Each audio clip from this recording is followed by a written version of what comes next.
Non temere, Maria, perché hai trovato grazia presso Dio. Ecco concepirai un figlio, lo darai alla luce e lo chiamerai Gesù. Sarà grande e chiamato figlio dell'Altissimo. Il Signore Dio gli darà il trono di Davide, suo padre, e regnerà per sempre sulla casa di Giacobbe, e il suo regno non avrà fine. Vangelo di Luca 1, 26, 38. Il 25 marzo, giorno dell'Annunciazione, Venezia celebra la propria fondazione, avvenuta tradizionalmente nel 421 d.C., proprio in quello stesso giorno. Per questa vicinanza, la città si è sempre ispirata a questo tema, che perciò diventa uno dei più presenti e ricordati nei territori della Serenissima. Allo stesso modo anche la Scuola Grande di San Rocco partecipa alle celebrazioni di questa occasione, poiché la posa della prima pietra dell'edificio risale al 25 marzo 1517, come riportato da Marino Sanudo. Il mosaico dell'Annunciazione, tuttavia, non era stato realizzato per la sede della Scuola Grande, bensì per la chiesa. Progettata da Pietro Bon tra il 1489 e il 1494, la chiesa di San Rocco era già presente nella veduta di Venezia di Jacopo de' Barbari, oggi presente e visibile al Museo Correr. Il mosaico, realizzato da Giovanni Novello alla fine del secondo decennio del XVI secolo, era collocato originariamente sul secondo altare della parete sinistra della chiesa dedicato all'Annunziata, concesso al guardian grande della scuola di San Rocco, Jacopo Dragan, il 28 ottobre 1516.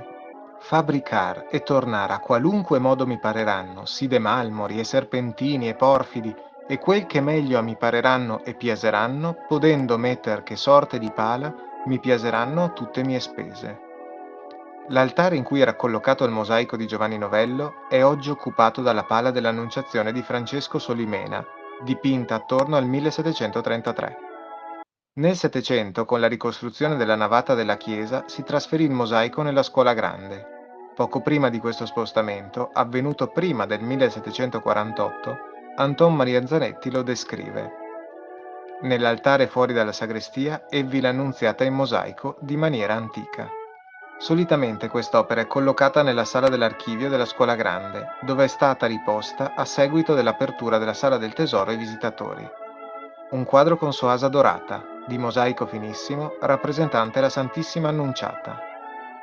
Il mosaico rappresenta l'intimo dialogo tra la Vergine e l'Arcangelo, ambientato in uno spazio tipicamente rinascimentale, caratterizzato da un elegante soffitto a cassettoni dorati e dalla grande bifora aperta su un ampio paesaggio collinare, punteggiato di castelli, che si distende in lontananza verso l'azzurro dei monti e del cielo aperto.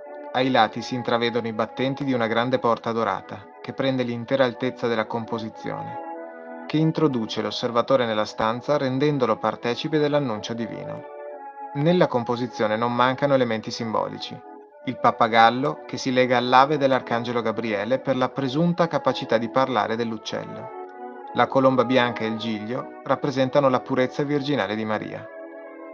La firma dell'artista Johannes Novello Fecit, invece, è posta in primo piano sull'inginocchiatoio della Vergine.